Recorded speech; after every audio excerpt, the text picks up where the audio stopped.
Friends, welcome to my channel. Don't forget to like and subscribe. It's not difficult for you, but it's nice for me, and we're starting.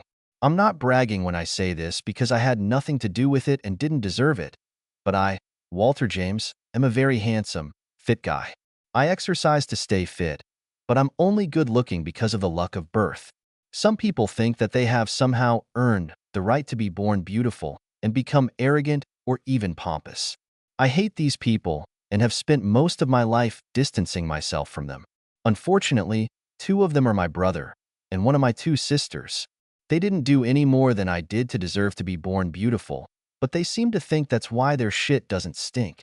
Fortunately, my younger sister Carrie looks like me and knows that she has done nothing to deserve her good looks and never unfairly uses them to her advantage. I remember the first time I refused to use my good looks to gain an advantage. It was in a fourth grade class when I was chosen as a fourth grade representative to read a poem I had written at a school-wide meeting.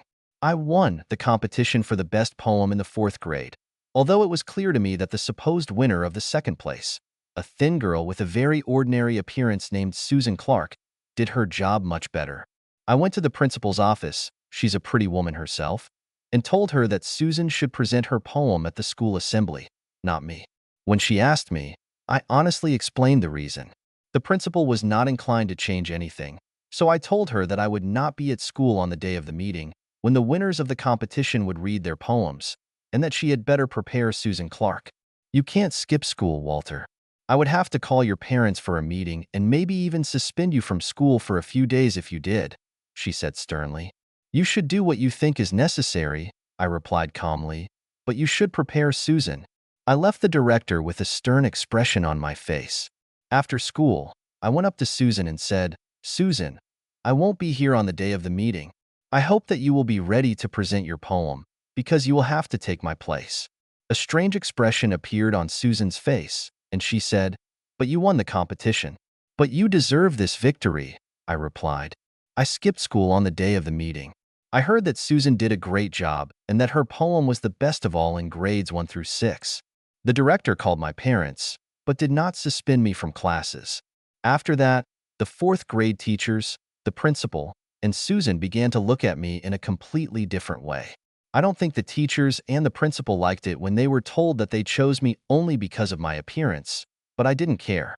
I continued to treat them as well as before, even if sometimes they didn't reciprocate. After that, Susan always looked at me strangely, not maliciously, but it seemed really confused throughout elementary and then high school. Although I had many incidents like the one with Susan Clark in elementary school and college, none of them were as dramatic as I learned to be inconspicuous. This did not mean that, like most men, I usually did not judge women by their appearance. Given the society we grow up in, as well as the usual biological drives that we can't control, I've only dated pretty girls. Some of them were pleasant people, and I dated them for a while, and I quickly got rid of those who seemed arrogant or pretentious to me. The fact that I only dated pretty girls didn't mean that I ignored or was rude to the ugly ones. I was nice to everyone, even though most of the plain women and all of the ugly ones seemed uncomfortable around me, perhaps because I was good-looking. I must have had some ulterior motive to be nice to them, since most of the beautiful ones the guys weren't like that. After college, I worked as a paralegal at the large law firm Gromley Pettis and studied law in the evenings when I met Cynthia Astor, the adult daughter of the CEO of a client firm with whom we have been working for a long time. She was probably the most beautiful woman I've ever seen in my life. Although I understand that different guys have different preferences, so the one that one guy likes the most may just be cute for another. Ever since I turned 18, I've always admired news anchor Norah O'Donnell. Cynthia could have been Nora's younger and buxom sister. She is a year younger than me and was at a meeting with her father on a personal matter.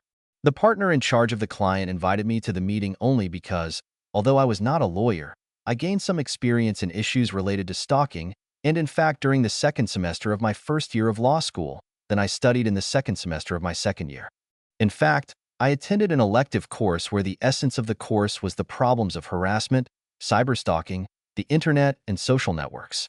Cynthia, never Cindy, I was faced with what she and her father and I had to agree with this considered to be a rather serious problem of cybercrime. The responsible partner was not a person with an inflated ego, and as soon as I made some very relevant comments about the situation, he allowed me to take over. Cynthia was very supportive of what I said, and after about half an hour, she asked her father and partner to leave the room so she could talk to me alone. They agreed without objection.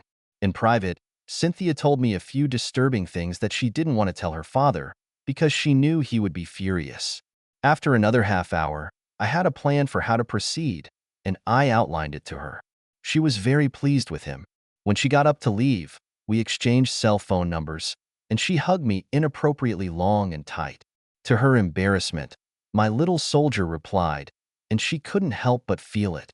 Everything worked out well for me. I was able to trick a cybercriminal into revealing his identity, got him arrested, and sued him for murder using several arguments that had never been tried in court, but were extremely promising. Although, of course, I could not conduct a civil case in court, since I was not yet a lawyer, I prepared all the papers and conducted a partner at each stage. We achieved the best possible result when we received a court decision that bankrupted the cybercriminal financially, and he fled the country to Russia to avoid criminal prosecution. Unfortunately for him, the Russians quickly threw him in jail for something he had done a few years ago, in which he thought they had forgotten, but it was not the case. During the consideration of this case, I communicated with Cynthia a lot, both by phone and in person. I got the impression that she really liked me, and of course, I was constantly struck by her appearance as Nora O'Donnell and even her demeanor. In addition, whenever her father Reginald Astor appeared in our office, he always greeted me, which did not go unnoticed by the partners of Gromley Pettis. When the cyberbullying case was closed, Reginald wrote a letter to the Gromley Pettis Steering Committee full of compliments. Reading it, you might think that I am the best thing to eat after gluten-free pasta. If before receiving the letter I had a 90% chance of being asked to become a lawyer after graduating from law school, then after that I had a 100% chance. Shortly after the letter was received and the managing partner paid me a substantial bonus, Reginald called me. After I thanked him warmly and we chatted for a while, it is very unusual for a CEO to communicate with a legal assistant. He got down to business.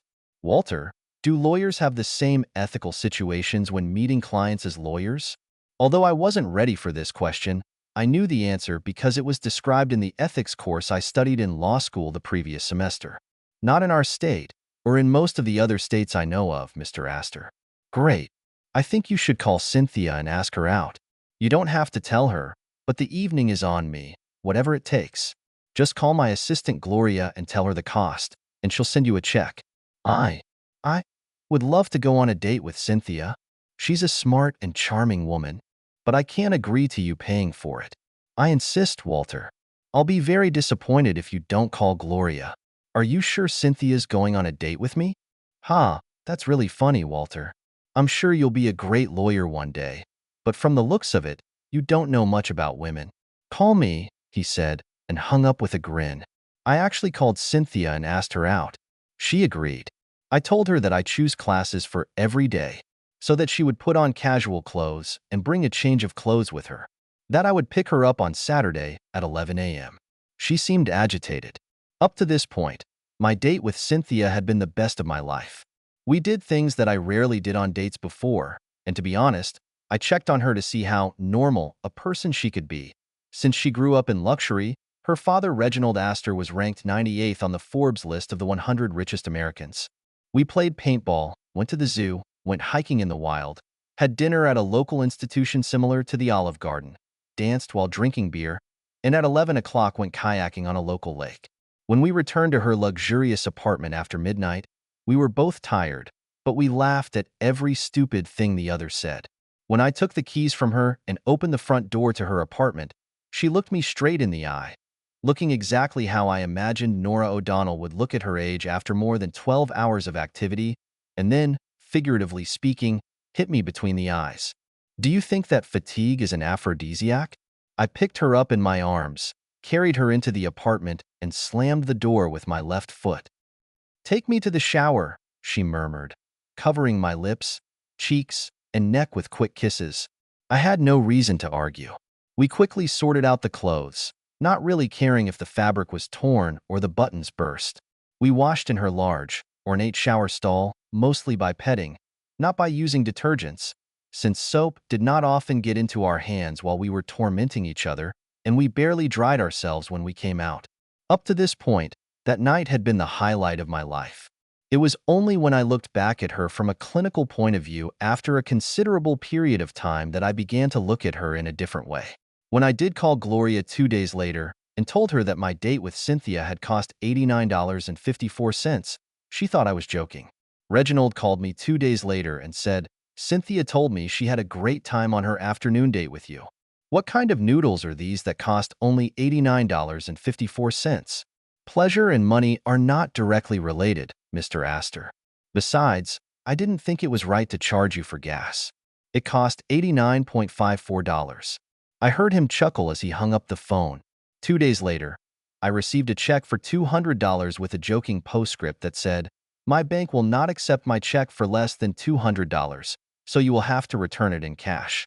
Although he never brought up the subject again, I know that this conversation reinforced Reginald's belief that I was the right guy for his daughter. I was surprised at how quickly things changed between Cynthia and me. Undoubtedly, both her parents helped them in this. Her father, Reginald, thought I was a fucking genius. I wasn't. And he liked the fact that although I came from an upper-middle-class family, I wasn't obscenely rich like most of his daughter's ex-boyfriends. He thought I was a very positive influence on Cynthia because I was as stable and unpretentious as everyone else. Not with anyone he'd ever met, and he felt she needed someone who could curb her wild instincts. Cynthia's mother, Rose, liked me primarily because I was very handsome, and this led me to believe that she was the type of shallow person I usually tried to avoid. However, she was always nice to me. She was nice to the servants and most of the ordinary people she interacted with when I was around, so I gave her a break and was as kind and nice to her as she was to me. I had an amazing love affair with Cynthia during our courtship. I knew her for 5 months before we started dating, but we only dated for 6 months before the wedding. Shortly after my first love encounter with Cynthia, I made it clear to Reginald that if our relationship progressed, I wanted to enter into a prenuptial agreement, according to which, if we broke up, I would receive nothing from her. That's exactly what I expected you to do, Walter. Although I would like to be very generous if you and Cynthia ever meet. However, I know what kind of guy you are, and I won't embarrass you by trying to talk you into something else. However, I want you to know that if your relationship develops, it will be an honor for me to see you as my son-in-law." It was nice to hear that. When I announced to my friends and family that Cynthia and I were serious, there were several warning voices. My pretentious brother and sister were delighted. The fact that they were directly related to the Astor family confirmed in their minds that they were really cool and that the world owed them something because they were so beautiful. My parents really liked Reginald, and they had no problems with Rose, although my mother was a little annoyed that after the announcement of our engagement, Rose never consulted her about anything related to the wedding. Most of my boyfriends were jealous of me. They knew about my infatuation with Nora O'Donnell and patted me on the shoulder for getting a younger and buxom version of her. However, one of the few who raised the yellow flag was one of those whom I respected more than anything in the world, my younger, modest, beautiful sister Carrie. Dude, are you sure she's right for you? Are you more in love with her just because she looks like your famous girlfriend Nora? Does she have the same passion for life as you do? Does she have any common interests with you? I answered Carrie's questions by satisfying myself, not her. During our courtship, Cynthia seemed to enjoy hiking, kayaking, dancing, and other similar all-American activities. The possibility that this might change when we get married didn't even cross my mind. The wedding was much more lavish than I would have liked. It was attended by 480 of our closest friends, most of whom I had never met, but whom the Astors simply had to invite, and since they paid the entire fare and Cynthia did not mind, it was inappropriate to object. They allowed my family to invite anyone they wanted. My pretentious brother and sister brought friends they wanted to impress. The beautiful Carrie came alone, although she later regretted it, because at the reception she must have been accosted by a dozen guys who were born with silver spoons in their mouths, but not to her taste. 6 months after my marriage, I graduated from evening law school, passed the bar exams on the first attempt, and as soon as I was sworn in, I was immediately accepted into Gromley Pettis as a lawyer. I did very well because I seemed to have real aptitude and zeal for litigation. What went wrong was my marriage. First, Cynthia's enjoyment of hiking, kayaking, dancing, and similar activities seemed to disappear as soon as her wedding ring was put on her finger. Besides, Cynthia couldn't understand why I had to work and graduate from law school in the evenings. She didn't understand why I had to study law for a few Saturdays before the exam. And she didn't understand why I had to work hard as a junior lawyer. I found out too late that Cynthia had never really worked in her life. When we got married, she worked part-time at one of the charities that Rose ran. The common refrain was, "Why don't you get a job as a full-time lawyer at one of Dad's companies so that you don't have to work hard?" Because it wouldn't satisfy me, and I'm not going to be beholden to your family. You knew who and what I was when you married me. Why can't you accept that? Although the disagreement did not extend to the bedroom, about a year after the wedding, it suddenly dawned on me what was going on. Although I've always enjoyed making love with Cynthia, I suddenly realized that in most of our relationships, I was giving pleasure to her, not the other way around. I was pleased with this without noticing it, because for me she always looked like Nora O'Donnell, whom I was still fascinated by, and I couldn't help but be glad that I used the woman of my dreams almost daily. Everything changed dramatically one weekend when we were married for 19 months. By that time, I was already the second chairman in 3 important trials. In fact, I won 2 simple trials, which I, in fact, conducted myself, using only the help of a paralegal, and was going to become the second chairman in a case on which 8 lawyers and 4 paralegals worked, and which was to become one of the most important trials in the history of Grimley Pettis. On Friday, the entire judicial team was scheduled to travel out of state for a trial in a Texas federal court, which was scheduled to begin on Monday. The trial was supposed to last 2 weeks, and depending on how things went, we could come home for the weekend in between the 2 weeks of the trial. Cynthia was surprisingly optimistic the day before I left. I expected her to be shocked and sulky. The fact that this was not the case, and the fact that she did put some effort into our love on Thursday night, actually made me suspicious. On Friday morning, she kissed me warmly goodbye, said that I could call her on her mobile at any time, and wished her all the best. On Monday morning, something completely unexpected happened on the steps of the courthouse. As we were preparing for jury selection, the lead attorney for the defendant corporation, Mrs. Gina Stanton, and her deputy approached me with John Tipton, lead attorney for Grimley Pettis, and asked for a meeting. She said the judge had already been informed of this and agreed to postpone jury selection for 1 hour. Mrs. Gina Stanton was an outstanding lawyer who did not allow delays. She was smart and devious and behaved like a tough opponent before the trial. She also looked very good in a women's business suit, with a firm round ass, smooth hips, and impressive breasts, which I did not notice, although John certainly noticed. In the courtroom, Mrs. Gina Stanton essentially accepted our latest settlement offer. We tried to get explanations from her, but she refused to give them. John and I called our client's CEO. He was not in the courtroom. He was just the vice president of our client, and discussed the situation with him. He agreed to one additional non-monetary agreement on their part. When we informed Gina about this, she immediately agreed. "Don't you need to call your client?" John asked. "No. I was given a power of attorney for consent," she smiled, holding out a real power of attorney signed by the defendant's CEO. We quickly drafted an email expressing understanding and settlement, sent it to our local attorney's secretary, and received an email response within 20 minutes. Gina signed it. Our client's vice president, who was present in the courtroom, received the authority from the CEO to sign it, and she signed it. He was with the judge for an hour. Everyone seemed to be happy, especially our client.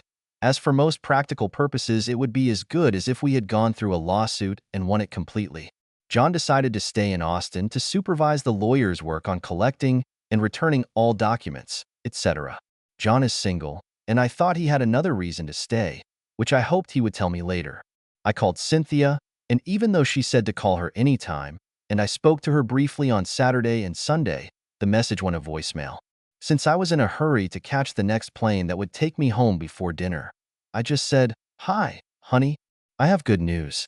Please call me as soon as you receive this message so that I can explain everything. I love you. I'll see you soon." I got on the plane on time only because I had a first-class ticket booked, because the cabin was crowded. When I got home around 4:30 p.m., Cynthia wasn't there. Also missing were some of her favorite clothes and one of the monogrammed leather suitcases. I called Reginald, but I couldn't reach him. I waited until about 6 p.m., when Cynthia was definitely supposed to be home, and when she wasn't, I called Rose. Tell Rose, I said, calling her by her first name because she demanded it. I'm too young to be called anything else, 48-year-old Rose always insisted. I'm wondering where Cynthia is. I can't reach her. Rose was obviously at her club with her girlfriends. They were actually quite a noisy bunch for very rich women. You should be able to make calls, she giggled, which she never does unless she drinks more than the prescribed amount of wine. I know her phone works in France. It literally blew me away. Fucking France, flashed through my foggy mind. I came to my senses and calmly replied, okay, I'll call her again. By the way, I can't remember when she's supposed to be back. I think it's about 7 o'clock tomorrow evening. Reginald will send one of the corporate liners for her. He should know. Thanks, Rose, I said, hiding my annoyance. Cynthia called about 5 minutes later. I don't think she knew it was early morning in France at the time, apparently having just received my message. Hi, darling, how are you? What's the good news? Now it's my turn to lie. John allowed me to give the opening speech, and it really went well. I am sure that I have managed to establish contact with the jury. Since I left my message, the rest of the first day has been a success, and our entire presentation has been a success. I bet we'll finish a couple of days early. After another conversation, during which I caught her lying about where she was and what she was doing, I said, honey, it was wonderful talking to you. I have to go get ready for the trial tomorrow. Oh, Walter, she laughed. I can't wait either. Then we both stopped talking. Since Gloria, Reginald's assistant, has always liked me, ever since I called her and offered to pay for a first date with Cynthia for $89.54, she thought it was funny. I called her early the next morning. After a pleasant little conversation, I said, Gloria, I can't remember when the company's plane is returning from France tomorrow. Can you tell me? I have notes on my computer, Walter. Let me press a few keys. As always, the businesslike Gloria returned in less than 30 seconds. The plane is scheduled to arrive at the corporate airport today at 6:30 p.m., but you know that the schedule of private flights may change, so I would assume that somewhere between 5:30 p.m. and 8 p.m. That's what I thought. Thank you, Gloria. You're so sweet. While I was fuming, deciding not to go to the office, but to do some of my personal and household chores, John Tipton called me around noon, who was in a joking mood. This cooled my anger for about half an hour. John started by saying, You'll never believe it, Walter. What won't I believe, John? I remained unperturbed. I found out why the accused gave in. What was that? One of their key witnesses lied to them. When Gina, not Mrs. Stanton, but Gina, it did not escape me, looked through some documents that she had not seen before and met him face to face, he confessed everything. After changing the testimony, they felt that their chances were reduced by 50%, and they were also afraid of sanctions from the court if we found out about it, which could happen when they never called him to the witness stand. That's why they gave in, he chuckled. How did you even know about this, John? I chuckled. Well, she tells you everything, he chuckled. What? I exclaimed rather than asked. It shouldn't happen again, but I thought you should know. This is a hot and overly beautiful mommy, my boy. Since I didn't know Mr. Stanton and didn't know anything about his marriage to Gina, I could laugh about it. However, I didn't laugh at my own situation, which I obviously hadn't told anyone about. Even careless John. I arrived at the private corporate airport at 17:30 with a good book in my hands. I saw a Bentley in the parking lot, which I thought was familiar to me. 2 or 3 planes arrived, and at 18:45 a.m. Lear plane with a brand name that I know well landed. Since it was summer, it was still light outside. I went out onto the runway, which is only possible at a small private airport like this one, to make sure I could see everyone getting off the plane. As I unfortunately expected, it was Cynthia and Wilton Sneed. Yes, that's really his name. A pompous ass from Reginald and Rose's circle of friends who thought his shit didn't stink and who was always partial to Cynthia, even though he was 10 years older than her. No one else came out. Wilton and Cynthia walked hand in hand, laughing, until they saw me standing with my arms crossed and an evil grin on my face, after which they broke off communication and frowned. Why? Why, Walter, what a pleasant surprise, Cynthia said, trying to sound calm. Isn't it nice that I caught you walking with this fool after you spent the last 3 days making love to him in Paris, you fool? I growled. Wilton was caught off guard. Cynthia started crying. Wilton decided to be a man and said, "You, Ham, have no right to talk to us like that." "Let's get something straight, asshole," I said, albeit with a smile on my face. "I don't give a damn if you think I should talk to you and that cheater like that. If you don't like it, shut me up." I flashed my eyes. Wilton is a little bigger than me, but he couldn't even beat a kid who was in a straitjacket. "You can strike first, Wilton. You're a pathetic excuse for a human being." When nothing happened for about 30 seconds and Cynthia continued to cry, while he looked like he could cry too, I said, "That's what I thought, you weakling. Now take your fool somewhere else for the night so that I have time to pick up the rest of the things from our family home and not look at her cheating ass. Then I won't care what you do with her." I turned and walked away, pleased that Cynthia's sobs got louder when I did. The next day, Cynthia was delivered to me with a copy of the prenuptial agreement attached. There were no moral or adultery clauses in the marriage contract, so I only got what belonged to me and nothing from her. I didn't care. 2 days later, Reginald came to my office. "Will you give me 20 minutes, Walter?" "What is it?" he asked, almost holding out his hand. I've always liked Reginald, so I said, "Of course we can go to the isolated conference room on the 47th floor." When we entered the room, Reginald plopped down in a chair and said, "First of all, I want to assure you of one thing. I didn't know anything about Wilton going to France with Cynthia. She told me at least twice that you knew about her shopping trip to Paris with 2 friends. She said she would be lonely without you, and you even offered her this trip. How could she not know that such a blatant lie would be exposed?" I sighed. "I don't know. She would have got out of it somehow. I would have lied about telling you and made my 2 girlfriends lie. Anyway, I hope you understand that I would never have let her use the plane if I had known. I would have stopped her from cheating on you. And I'm sure Rose didn't know the truth either." "I know that for sure, Reginald. It's not your fault, it's all her fault." I knew Reginald wasn't capable of helping Cynthia, and from my conversation with Rose, I realized that she didn't know anything either. "Is there any way I can persuade you to withdraw your divorce application and give her another chance? I believe that she really loves you, and she told me that she would do anything to make you forgive her. You can tell her that I forgive her. I should have realized when we met that something like this was possible, but I was blindly moving forward."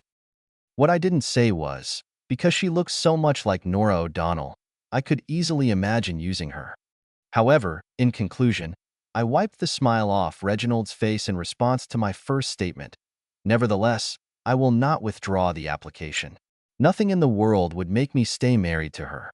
Absolutely nothing. You know me well enough to believe that, Reginald. I'm sorry it turned out this way, because I love both you and Rose."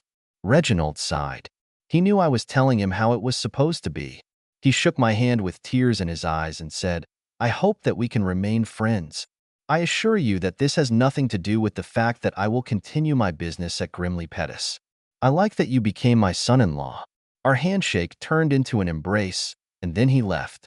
I stayed, rubbed my temples with my hands, and after 20 minutes of reflection returned to work. I was surprised that Cynthia was actually trying to prevent the divorce by offering to pay for marriage counseling and everything else she could think of. It didn't affect me in any way. A friend of mine handled this case for free in exchange for me helping him with a lawsuit that didn't suit him. One weekend, when the divorce was about 2 months away, I went to visit my parents, and I had something to do. They were very supportive of me. My pretentious brother and sister couldn't believe that I had given up the billionaire lifestyle, but my sister Carrie humorously and lovingly said, "I told you so," and then she kissed me hard on the cheek. On Saturday evening, Carrie and I went to a crowded club. We took the last table for 4. After we danced a couple of dances and returned to our table, 2 women about our age came up to us and timidly asked, "Would you mind if we joined you at a table? There don't seem to be any empty seats." "No problem," I said, getting up and pulling out a chair for the woman closest to me. When she smiled at me and started to sit down, I stopped her. At first I said to myself, "It's impossible." But then I realized that someone had just won the lottery in several states 2 days ago with odds of about 100 million to 1. So it was possible. "You're Susan Clark, aren't you?" I almost gasped. She looked into my eyes carefully. "Technically, I'm Susan Higgins, but I'm going to be Susan Clark again soon, Walter," she smiled. She introduced me to her friend. I introduced her to Carrie, although they had known each other a long time ago, and the four of us had an interesting conversation. Both Susan and her friend Wilma were very smart, as was Carrie. After about 15 minutes of reasonable conversation and one cocktail, Carrie said, "Stop talking this nonsense, Walter. Why don't you ask Susan to dance? And as soon as Wilma and I go out on the dance floor, dozens of guys will pester us." That's what we did. Susan and I danced 5 fast dances. She was a very good dancer before the slow dance began. I immediately hugged her. She seemed to hesitate a little, but then she got used to it. We were dancing and making small talk when she almost stopped in place and asked, "Walter, can I ask you something I've been waiting for forever?" "Of course, Susan," I smiled. "Why did you give up your 4th grade presentation and give it to me?" I was a little puzzled and surprised that she still remembers what happened 15 years ago. "Because it was the right thing to do. That's why. Your poem was clearly better than mine." She nodded her head slightly and then looked into my soul. "Were you in love with me, despite the fact that you are handsome and I am ordinary?" I was shocked by this question. "No. I mean, I liked your character, but I only did it because you deserved it." "What is your marital status now?" She continued. "I filed for divorce 2 months ago, and it is under consideration." "How are you doing?" "My divorce will take place in about a month, and at the same time I will return my maiden name." "Tell me, have you been in love since you applied?" I was stunned, grinned, and then looked into her eyes. "You've become a lot more direct than you were in elementary and high school," I chuckled. "I'm sorry to embarrass you, but I have a good reason to ask.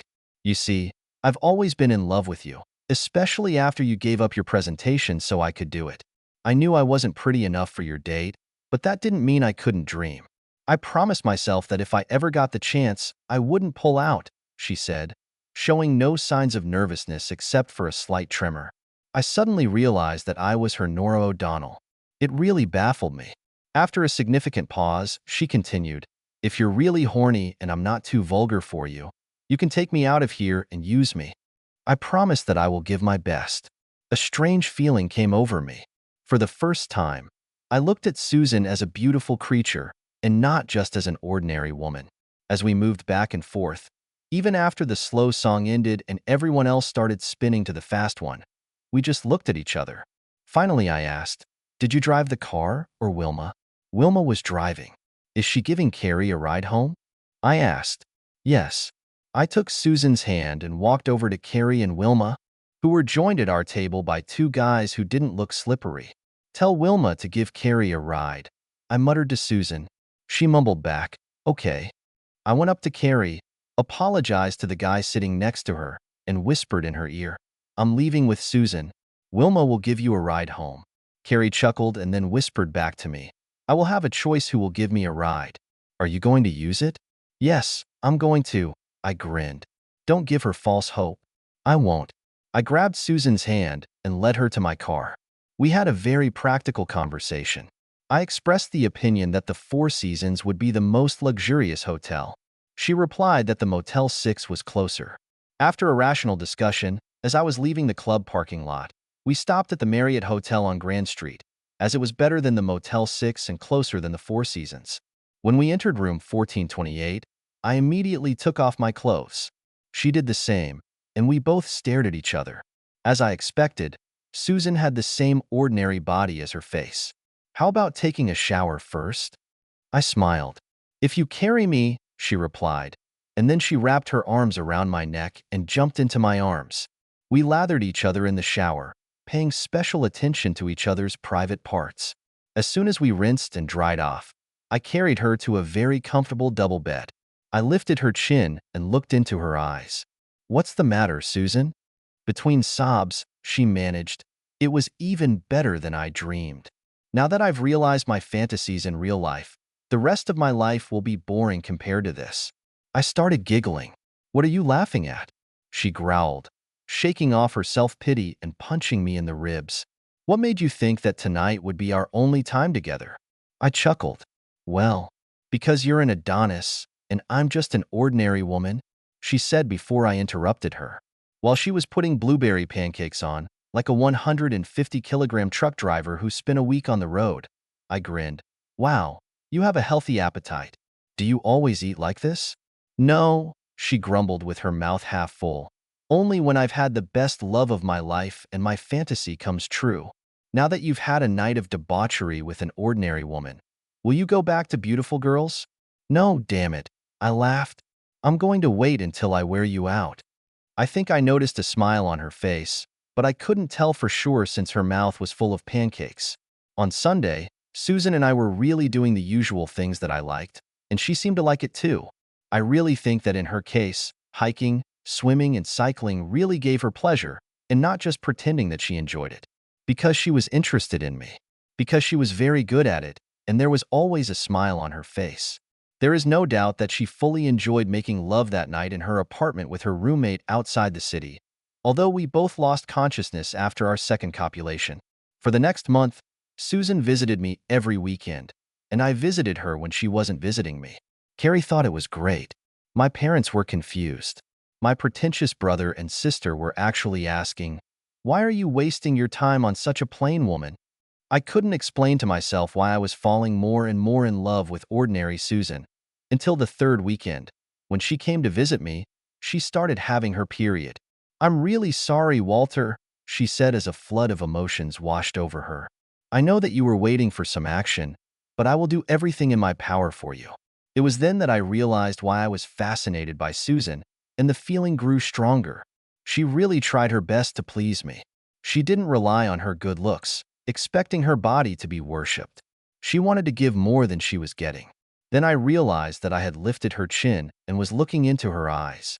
"Do you really think I'm too good for you?" She couldn't look away because I was holding her chin. After a pause, she replied, "Not too good for me, but just too attractive. I know that my heart will be broken the next time you get involved with another beautiful woman." I stared at her for a very long time, and neither of us blinked. Then I said, "Won't you move in with me? There are plenty of nursing vacancies in this city." Susan worked as a nurse in a doctor's office, not in a hospital, so she had a regular working day, and then we won't have to commute back and forth every weekend. I didn't expect her first reaction. "Don't tease me, it's mean," she said, pushing my hand away. "I'm not teasing you. I think I'm falling in love with you, and I want to make sure of it by living with you for another year or two. You like me, remember? And you say that our love is the best in the world. What is the problem? I don't want my heart to be broken. I've always wanted you," she managed. So I did what lawyers do. I got out of bed, went to my computer, and typed out a cohabitation contract. The main elements were that we would live together for a year in my house, that during that time we would not have love with anyone else, that we would both make an honest effort to understand if we could have and want a long-term or even permanent relationship with each other, that after a year, we could break up if either of us was unhappy with the situation. The fine if I violate the contract will be $75,000, and if she violates it, $10,000.